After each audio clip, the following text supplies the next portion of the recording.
Welcome student at the platform of the growth up. Today I am here with you in your English grammar and this is for class 8 and the topic name is active and passive voice. So children, in your previous class we have studied what is the meaning of the active and what is the meaning of the passive, and we have also learned the tense part. Tense part भी हमने learn किया and we have also get to know the helping verbs, how many helping verbs are used when we transfer the sentence from active to passive voice. कौन कौन सी helping verbs होती हैं और जब हम active से passive में sentence को transfer करते हैं तो क्या क्या चीज़ें जो हैं वो हमको अप्लाई करनी पड़ती हैं. तो देखिए, हमने आपको 4 थिंग्स जो बहुत ही इंपॉर्टेंट बताई थी वो एक बार हम रिविजन करना चाहेंगे उनका. जैसे मान लीजिए, हम जब भी ट्रांसफर करने जाते हैं from active to passive voice तो हमको सबसे पहले जो है वो क्या याद रखना पड़ता है. हमको सबसे पहले टेंस पार्ट, है ना. और tense part must be clear. It means to say any of the sentence that comes before you, we must know the tense of that. कोई भी sentence अगर आपके सामने आता है तो हमको उसका tense का part पता होना चाहिए. So this is very important thing. You have to note it down. And in the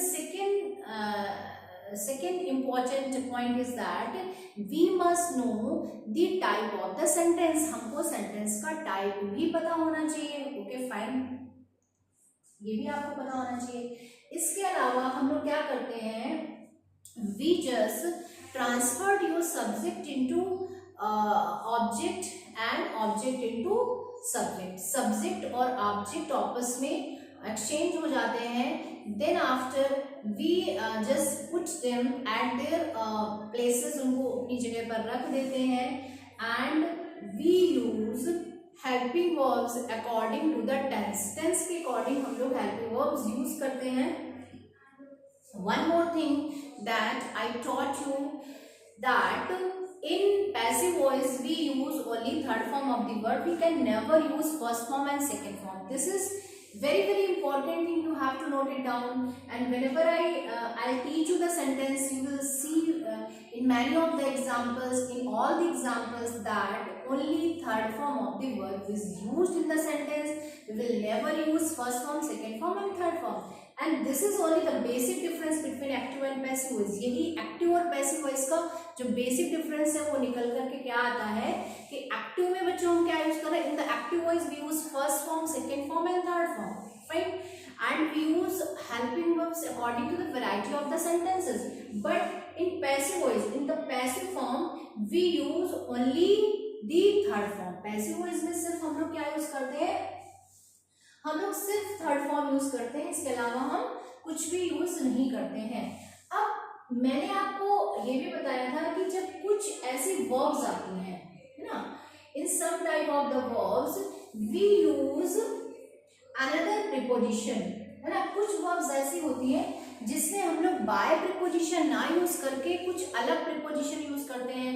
I just want to memorize you that whenever surprise word comes, whenever alarmed verb comes, whenever disappointed verbs come, whenever distressed word come, so we use at, surprised at, like this. And whenever interested and contained word was there, जब हमारा interested word आ जा रहा है, ठीक है, and contained word आ जा रहा है, fine, कंटेन्ड वर्ड है, इंटरेस्टेड वर्ड है. तो ये जो टू वर्ब्स है इनमें हम लोग क्या बच्चों यूज कर रहे हैं. In these two types of the verb we use only in preposition. क्या यूज कर रहे हैं, we use only in preposition in these two types of the verbs. इसके अलावा कुछ और verbs थी जिसमें हम लोग विद प्रीपोजिशन यूज कर रहे हैं. तो आपको ये जो हमारी लास्ट वाली क्लास है, इसके पहले वाली, उसको आपको बार बार देखना चाहिए बिकॉज उसमें कुछ ऐसी वर्ब्स बताई गई हैं. तो you have to just note down these types of the verbs, and at the side of these verbs you have just note down the preposition. Whenever these verbs come, we have to use this and this preposition because it is the part that you have to remember. This is not the part of rules. This is your remembering part. ये आपका याद करने का part है. So let's have a look of this exercise. There are some other verbs which carry different types of the preposition. तो लिखा हुआ है prepositions are always intransitive verbs. These verbs together with preposition form transitive verbs. Works in passive voice the preposition remain with the verb. Okay. तो बच्चों यहाँ पर जो एक टर्म आया है transitive verbs and intransitive verbs, तो do you know what is transitive and what is intransitive? आपको पता है ट्रांजिटिव एंड इंट्रांजिटिव क्या होता है? I hope so that everyone knows what is transitive and intransitive. सभी को पता होगा कि ट्रांजिटिव और इंट्रांजिटिव क्या होता है, but I just want to share with you what is transitive. Transitive verbs, those types of the verb in which we require or need an object to complete its sense.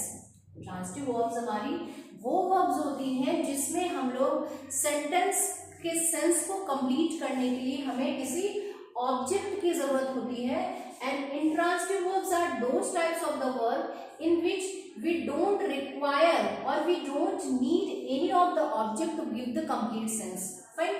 So this thing is clear to you, I hope so. Just have a look at this in active and in passive. So the girls laughed. तो laughed word look, just like laughed वैसे ही आपका एक word होता है look. ठीक है, तो look and laugh दोनों जो word है वो क्या यूज करते हैं? आपका at preposition. ठीक है, don't laugh at poor people. अगर हम यहाँ पर एक सेंटेंस लिखते हैं, क्या है? Don't laugh at poor people. ये सेंटेंस है आपके सामने, don't laugh at poor people. तो यहाँ पर देखिए लाफ आया है तो हमने एट लगाया हुआ है. क्या लगाया हुआ? एट लगाया हुआ. तो laugh word always comes with at preposition. Very important role of the preposition in English language. Whenever we speak the sentence fluently at a speed, so we do some types of the mistake regarding preposition. So in the speaking time you can do the mistakes, but whenever you write something, we must know that we have to use the correct preposition here. And here we are learning the grammar part. So in the grammar part we are learning the correct order of writing the sentences. This is the basic need of the grammar. This is the basic need of the language.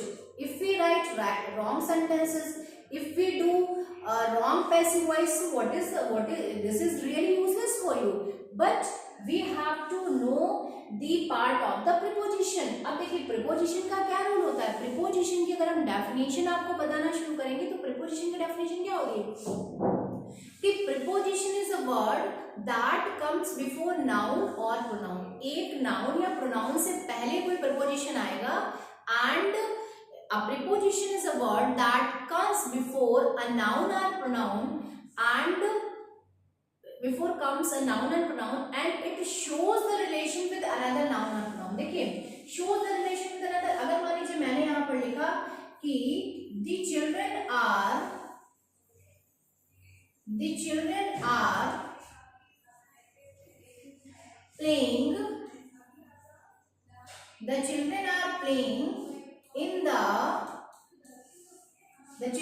playing in the ground. The children are playing in the ground. ये sentence आपके सामने दिया हुआ है. तो बच्चों आप हो कि मैम आप जो डेफिनेशन बता रही हैं क्या डेफिनेशन वो अप्लाई कर रही है? Yes definitely it applies. ये सेंटेंस में जो मैंने डेफिनेशन आपको बताई वो डेफिनेशन फॉलो करिए. मैंने बताया कि preposition comes before a noun और pronoun. Preposition comes before a noun और pronoun.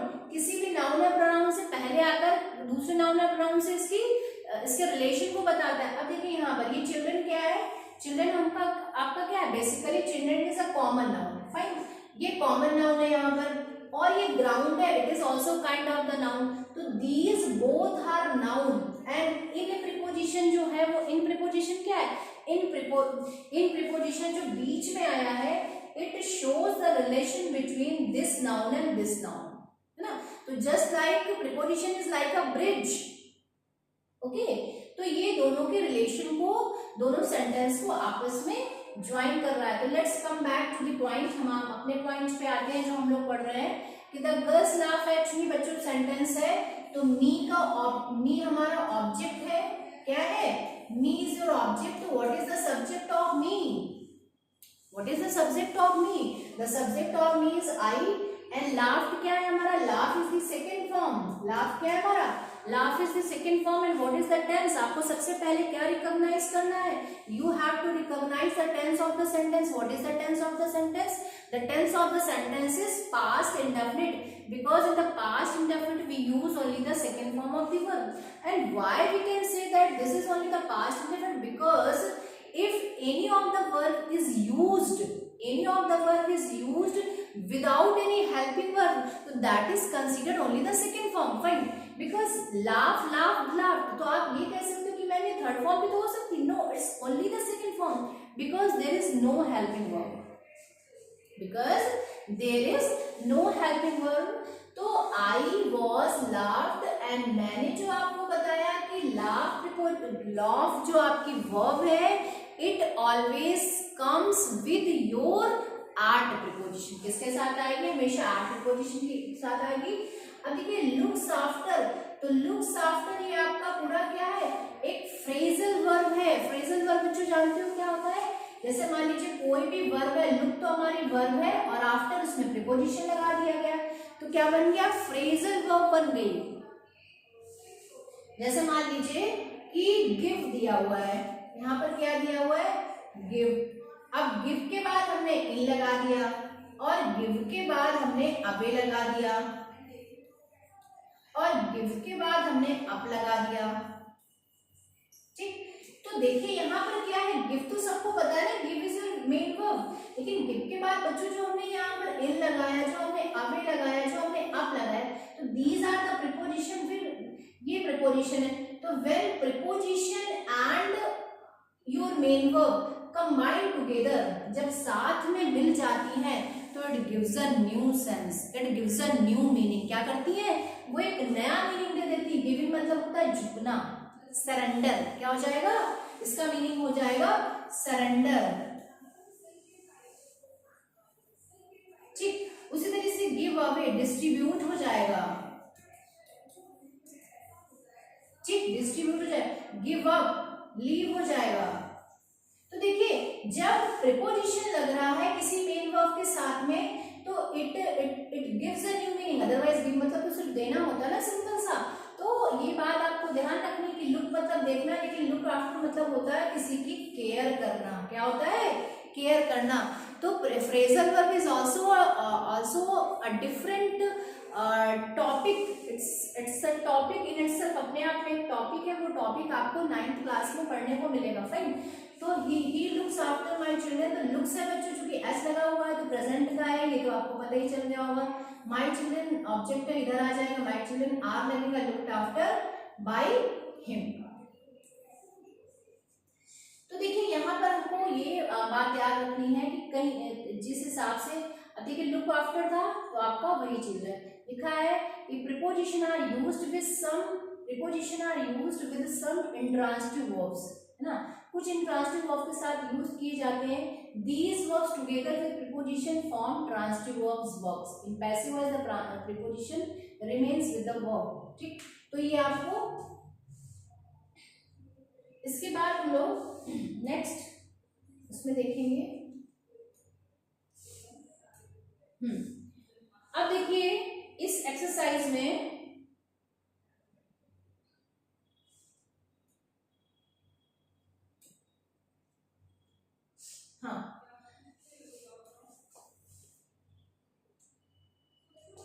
yes, verbs which have two objects while changing to passive voice, one of them becomes subject and the other remain object in the same। तो इसमें भी देखिए बहुत अच्छा सा rule जो आपके सामने निकल कर आया है, that has been already discussed with you and the thing before you, to object, अगर हम object की बच्चों बात करते हैं तो object भी हमारे दो होते हैं, two object are there, है ना। कौन कौन से object होते हैं, one is your direct, एक आपका डायरेक्ट होता है और एक आपका इनडायरेक्ट होता है, क्या होता है, इनडायरेक्ट होता है। One is your direct and one is your indirect, ठीक। डायरेक्ट ऑब्जेक्ट कौन से होते हैं, जैसे मान लीजिए पेन है, पेंसिल, जितनी भी चीजें होती हैं, चीज मतलब पेन, पेंसिल, ठीक है, कोई भी चीज है, कोई भी बात है, वो आपका। लेकिन जो आपके इनडायरेक्ट में होता है, जो आपके प्रोनाउंस होते हैं, प्रोनाउंस का मतलब जैसे आई है ना, वी है, यू है, दे है, तो इसका जो ऑब्जेक्ट फॉर्म होता है, यहाँ पर तो हमने क्या लिख दिया, यहाँ पर हमने इसका सब्जेक्टिव फॉर्म लिखा है, लेकिन यहाँ पर क्या होगा, आई का मी हो जाएगा, वी का अस हो जाएगा, यू का यू ही रहेगा और दे का देन हो जाएगा। तो देखिए, ही गेव मी अ रुपी, तो ये पास्ट है बच्चों, क्लियर है, पास्ट है, तो रुपी आ जाएगा, तो आ रुपी भी ऑब्जेक्ट है हमारा और मी भी ऑब्जेक्ट है हमारा, तो ये हमारा आ रुपी क्या है, डायरेक्ट ऑब्जेक्ट है, और ये हमारा इनडायरेक्ट ऑब्जेक्ट है, ये हमारा डीओ यानी डायरेक्ट ऑब्जेक्ट और आईओ यानी इनडायरेक्ट ऑब्जेक्ट। तो अगर हम पहले इनडायरेक्ट ऑब्जेक्ट को लेकर, पहले डायरेक्ट ऑब्जेक्ट को लेकर बनाते हैं, तो आ रुपी वॉज एंड गेव का given to me by him, correct है। फिर अगर इसको हम लेकर के बनाते हैं इनडायरेक्ट ऑब्जेक्ट को, तो I was given a rupee bye him, ठीक। फिर एक्टिव एंड पैसिव वॉइस में I taught him English, I taught him English, this sentence carry second form of the verb, तो ये हमारा पास्ट का है, तो क्या हो जाएगा, यहाँ पर जो हिम है वो हमारा क्या है, इनडायरेक्ट है, और ये हमारा डायरेक्ट है, क्या है, इंग्लिश हमारा डायरेक्ट है और हिम हमारा क्या है, इनडायरेक्ट है। तो सबसे पहले अगर हमें इंग्लिश से बनाना शुरू करेंगे तो इंग्लिश आ जाएगा यहाँ पर, अगर मैंने इंग्लिश से बनाया तो बच्चों क्या हो जाएगा, इंग्लिश, देन आफ्टर वॉज आ जाएगा, इंग्लिश वॉज, फिर टॉट आ जाएगा, फिर टू हिम आ जाएगा, बाय मी, ठीक है। तो English was taught to him by me ऐसे भी बन जाएगा, and he was taught English by me, ये भी बन जाएगा। तो there are two ways of changing the sentence from active to passive voice, दो तरीके होते हैं जिसमें हम सेंटेंस को एक्टिव से पैसिव वॉइस में चेंज कर सकते हैं। कौन कौन से दो तरीके हैं, कि sometime we use direct object and sometime we use indirect object. तो ये तो तब आता है जब सेंटेंस में दो हमारे ऑब्जेक्ट होते हैं, लेकिन जहां पर एक ही ऑब्जेक्ट है तो कोई प्रॉब्लम ही नहीं होता है, हम लोग उसी का यूज करके बना देते हैं। ओके, इसके बाद नेक्स्ट उसमें देखेंगे हम लोग, sometime the doer who performs a function in passive voice is not used because it is not important। अब देखिए, इसका मतलब है जो वर्क को करता है, यहाँ पर क्या है, डोयर का मतलब होता है डू, मतलब करना, मतलब करने वाला, एक्शन करने वाला, जो एक्शन करने वाला होता है यानी जो सब्जेक्ट है, ठीक है, the person who performs the thing is not clearly given, जो पर्सन चीज को परफॉर्म कर रहा है वो हमारा गिवन नहीं होता है ना, it is not so important to use it, उसको यूज करना इम्पोर्टेंट नहीं होता है। वो कौन कौन से सेंटेंसेस होते हैं, वो सेंटेंस आपके सामने दिए हुए हैं। तो देखिए children, sometime the doer who performs the function in passive voice is not used because it is not so important, वो important नहीं होता है। अब देखिए, someone वर्ड बच्चों यहाँ पर दिया है, someone and stolen my pen, किसी ने मेरे पेन को स्टोल कर लिया है। What is the meaning of steal, stole, stolen, क्या होता है, स्टील, ठीक, फिर क्या हो जाएगा, स्टोल, और फिर क्या हो जाएगा, स्टोलन, ठीक। This one is first, this one is second and this one is your third form. तो यहाँ पर जो सेंटेंस गिवन है उस सेंटेंस में क्या है, उस सेंटेंस में थर्ड फॉर्म यूज हुई है। क्यों, क्योंकि सेंटेंस हमारा है प्रेजेंट परफेक्ट, किसका है, प्रेजेंट परफेक्ट का सेंटेंस है हमारा।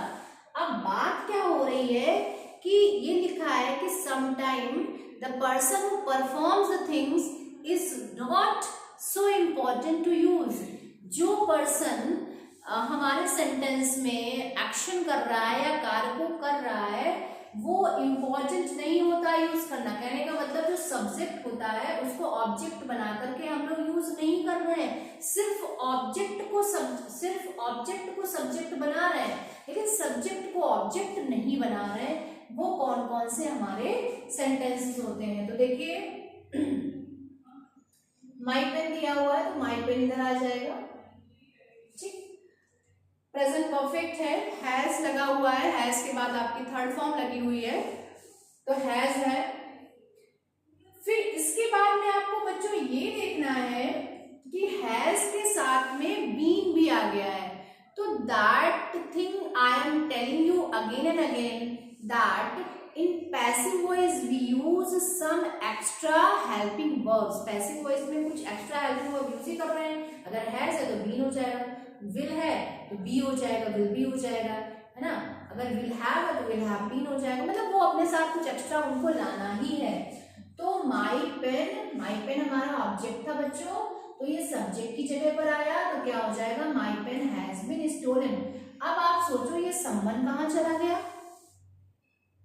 भाई समवन तो सेंटेंस में दिया हुआ है ना, someone is given in the sentence but it is not used as an object in the sentence because it is not so important to use it. We have to avoid it, we have to ignore it whenever someone, anyone, everyone and these types of the words comes in the sentence. It is not important to use them as an object in the sentence. So that is the thing is before you, that my pen has been stolen. Now it's a correct sentence. It is not important, it's not compulsory to use by someone. If you have used by someone, so your sentence will be incorrect. Okay. In the same manner, people speak English all over the world. लोग पूरे world में क्या है, English बोलते हैं। ये sentence आपके सामने है, लोग सब जगह इंग्लिश बोलते हैं, पूरे संसार में इंग्लिश बोलते हैं, ये दिया हुआ है। अब देखिए जो स्पीक है हमारी वो क्या है, this is the first form of the verb. क्या है, ये वर्ब की फर्स्ट फॉर्म है, ठीक। तो first form of the verb किसमें यूज करी जाती है? What is the tense of this one? This one is your present indefinite. ये किसमें चली जाएगी? Present indefinite. And whenever the sentence is considered as a present indefinite, तो what we use is rm। क्या use करते हैं बच्चों? हम लोग यूज करते हैं is rm। तो इंग्लिश यहाँ पर आ जाएगी तो हो जाएगा English is spoken, because speak जो है आपका वो क्या है, स्पीक, स्पोक एंड स्पोकन। ये है फर्स्ट, ये है सेकेंड और ये है थर्ड आपका। फर्स्ट, सेकेंड एंड थर्ड क्या है बच्चों? First, second and third. What is the form of speak? Speak, spoke, spoken, give, gave, given, ठीक। तो देखिए यहाँ पर English is spoken all over the world. अब पीपल वर्ड दिया था, लेकिन पीपल वर्ड को हमने नहीं लगाया because it is not so important to use people in the sentence. We just avoid it, we just ignore it. इसको avoid कर देते हैं, इसको हम लोग इग्नोर कर देते हैं। तो ये बात आपको समझ में आई कि whenever these types of the sentence comes before you, to solve them, to change them from active to passive, we will never use someone and people at the last of the sentence। इनको हम कभी use नहीं करेंगे। Fine. अब देखिए एक exercise आपके सामने दी हुई है, you have to solve this exercise. लिखा हुआ है change the following sentences into passive voice. Passive voice में सेंटेंस को आपको चेंज करना है। The children sang the national anthem। The children sang the national anthem। तो हम लोग इसको देखेंगे, जो sang है वो बच्चों क्या है, पास्ट है, ठीक। तो हम लोग क्या करेंगे, पास्ट में हम लोग क्या लगाते हैं, was और word लगाते हैं, तो क्या हो जाएगा, the नेशनल एंथम वॉज, और ये फॉर्म क्या निकल के आएगी, सिंग sang and sung, sing sang and sung. तो the national anthem was sung by the children. ठीक, he may send his servant if he does not come. He may send his servant if he does not come. वो अपने किसको, servant को भेज सकता है अगर वो नहीं आता है तो। अब देखिए इस सेंटेंस में क्या है, डबल सेंटेंस आपके सामने दिए हुए हैं। क्या दिए हुए हैं, डबल सेंटेंस। अगर आपको सिर्फ ये सेंटेंस ही में सेंड ए सर्वेंट तो क्या कर दोगे, ही आप इसको क्या बोलोगे, his servant might be sent by him. क्या हो जाएगा, his servant might be sent by him if he does not come, if he does not come। तो आप सिर्फ इसको सॉल्व करिए, आप उसको मत सॉल्व करिए, आपको सिर्फ इसको सॉल्व करना है कि his servant might be sent, उसका सर्वेंट भेजा जा सकता है अगर वो नहीं आता है। क्योंकि अगर इसको आप पैसिव वॉइस में चेंज करेंगे बच्चों तो इसमें तो कोई आपको ऑब्जेक्ट नहीं दिख रहा है ना, है ना, इसमें कोई, इसको लेकिन आप बना ऐसे भी सकते हो, इफ ही डज नॉट कम, अगर वो नहीं आता है तो his servant might be Saint, उसका सर्वेंट भेजा जा सकता है, भेजा जा सकता है। इफ तो his servant might be sent if he does not come. He stole my pen, उसने मेरा पेन चुरा लिया। आप लोग क्लास में तो ऐसे ही करते हो, किसी का पेन ले लेते हो, किसी का रजिस्टर लेते हो, किसी की कॉपी ले लेते हो सॉरी, किसी की बुक ले लेते हो, है ना। तो ये भी सेकेंड फॉर्म है, तो क्या हो जाएगा बच्चों, my pen was, my pen was stolen by him, my pen was stolen by him. The woodcutter has cut down these trees, these trees has है बच्चों, तो has के साथ क्या लग जाएगा, बीन लग जाएगा, बाकी cut cut cut cut cut and cut ये सेम रहता है, ये चेंज नहीं होता है। तो these trees have been cut down by the woodcutter. He kills a bird. तो a bird is killed by him. He kills a bird. वो एक बर्ड को क्या करता है, कट करता है। तो देखिए यहाँ पर क्या हो जाएगा, he kills a bird। यहाँ पर ये हमारा प्रेजेंट निकल के आया है, ठीक है, तो ये लगेगा इज आर एम, यानी इसमें से कुछ हमको लगाना है, इज आर एम से लगाना है। तो आ बर्ड यहाँ पर क्या हो जाएगा, a bird is killed by him, ठीक। फिर ही गेव मी अ रुपी, तो ही गेव मी रुपी, तो a rupee was given to me by him, a rupee was given to me by him। ये हो जाएगा। दो तरीके से बना सकते हैं आप, रुपी भी दिया हुआ, मी भी दिया हुआ, जैसे मैंने आपको डायरेक्ट इनडायरेक्ट ऑब्जेक्ट अभी बताया, तो आई से बना सकते हैं कि आई एम, आई से बनाएंगे तो क्या हो जाएगा कि I was given a rupee bye him, ठीक। शी कैन ब्रेक इट, अब ये सेंटेंस है शी, ये हमारे मोडाल्स है। तो जब मोडाल्स आते हैं तो कैन है प्लस मे है, ठीक है, प्लस शुड है, इनके साथ क्या करते हैं हम लोग, लगा देते हैं प्लस बी लगा देते हैं और प्लस वर्ब की थर्ड फॉर्म आ जाएगी। क्या आ जाती है, बी आएगा और वर्ब की थर्ड फॉर्म आ जाएगी। तो शी कैन ब्रेक इट, तो क्या हो जाएगा, it can be a break broke broken, she can be broken,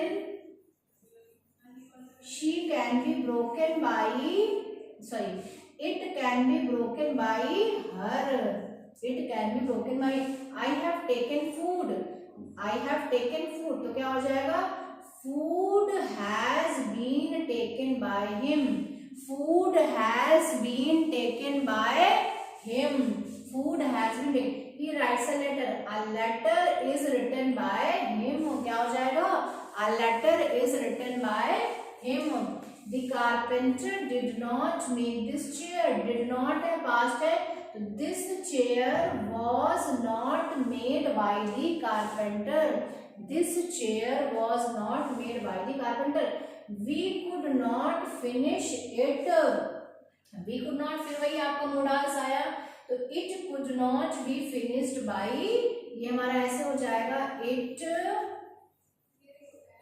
could not be, it could not be finished, it could not be finished by us, it could not be finished by us, someone left the pen in a classroom yesterday, someone left the pen in a classroom yesterday, तो फिर बच्चों someone आया है तो जरूरी नहीं है इसको लगाना है, someone किसी ने पेन छोड़ दिया तो the pen was left, the pen was left in the classroom yesterday, ये हो जाएगा we must look into this matter, so this matter must be looked by, this matter must be looked by us, ठीक है looked into यानी inspect करना, this matter must be looked by us, the flood hit the villagers hard, flood hit the villagers hard तो क्या हो जाएगा flood hit, hit कितनों में रहता है the villagers were hit by the flood hard, फिर है your behavior has greatly surprised me, surprised me तो I was greatly surprised, I was greatly surprised at your behavior, तो ये वाला सेंटेंस है जो मैंने आपको एक्सरसाइजेस में बताया था। इसके बाद हम लोग देखेंगे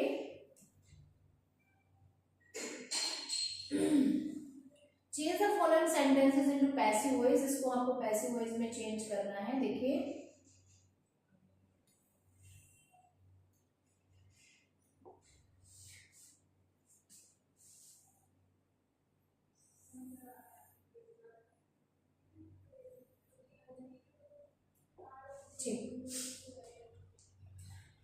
it is time to close the shop, क्या दिया हुआ है it is time to close the shop, ये सेंटेंस आपके सामने है बच्चों, तो क्या हो जाएगा it is time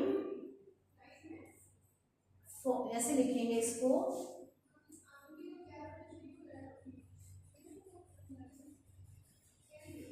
it is,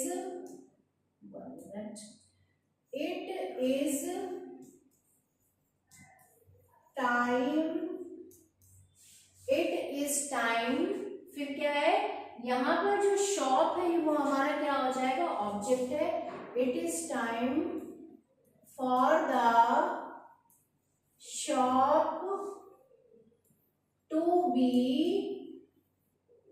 closed, to be closed, it is time for the shop to be closed, he teaches us English तो क्या हो जाएगा English is taught to us by him, the students are doing a lot of work, the students are doing a lot of क्या कर रहे हैं student lot of work कर रहे हैं तो क्या हो जाएगा a lot of work is being done, a lot of work हो जाएगा, आ लगाया है तो is लगाएंगे, a lot of work is, फिर चूंकि डूइंग है तो बीइंग आ जाएगा, lot of work is being, फिर डन बाय द स्टूडेंट, फिर they are doing their work, their work, they are doing their work is being, their work के according लगेगा being done by them, the police has caught the thief,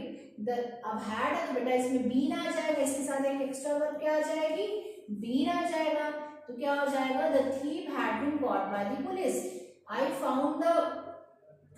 found the boys laughing at me, मैंने बच्चों को पाया वो मेरे ऊपर क्या कर रहे थे, हंस रहे थे। आई फाउंड, तो यहाँ पर ये क्या है, पास्ट का सेंटेंस है कि नहीं है, ये हमारा पास्ट का सेंटेंस है। I found the boy laughing at me, so क्या हो जाएगा, the boy, I found the boy, the boy was found, the boy was found laughing at me, the boy was found laughing at me, क्योंकि मैंने पाया किसको, बच्चों को, मैंने बच्चों को पाया, तो यहाँ पर ये पास्ट का है, तो the boys were found, बच्चे पाए क्या गए, the boys were found laughing at me, और by भी नहीं आएगा, है ना,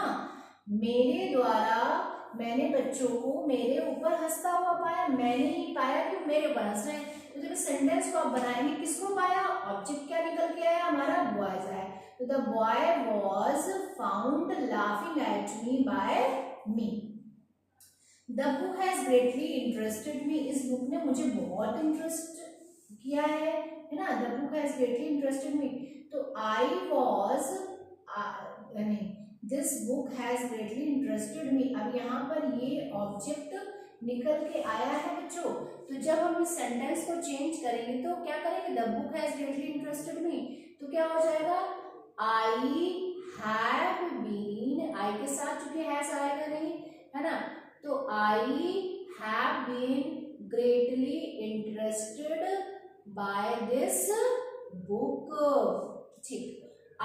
they found him guilty of murder, they found him guilty, उसने पाया उनको guilty of murder, तो he was found guilty of murder by them, he was found guilty of murder by them, we will not admit children under 16, I can't write a letter, we will not admit children under 16, तो under 16 we will not admit under children under 16, children under 16 will not be admitted by us, I can't write a letter now, तो a letter cannot be written by me now, Mr. Khan taught me to read Persian, Mr. Khan taught me to read Persian, तो mister Khan ने मुझको क्या, Persian पढ़ना सिखाया, किसको सिखाया, मुझको सिखाया, तो I was taught to read Persian by mister Khan, all his friend laughed at me, all his friend laughed at him, सारे फ्रेंड जो थे क्या थे, उस पर हंसे, all his friends laughed at him, तो इसको जब बनाएंगे तो क्या बनाएंगे, he was laughed, all his friend laughed at me, जब all his friend उस पर हंसे, तो ये क्या बन जाएगा, he was laughed by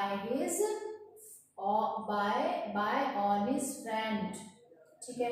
The sincerity you have shown in your studies had pleased me, great men accomplish great things, we planted 2000 trees in our college, ठीक है। तो ये जो सेंटेंस है इसमें हैव शोन है ना, your studies, the sincerity you have shown in your studies has pleased me, तो इस सेंटेंस को चेंज करेंगे हम लोग, फिर है great man accomplish great things, तो great things are accomplished by great men, we planted 2000 trees in our college last year, तो लास्ट ईयर, तो यहाँ पर 2000 ट्रीज हो जाएगा बच्चों, 2000 ट्रीज, फिर आ जाएगा वॉज, फिर planted by us in our college last year, ठीक है।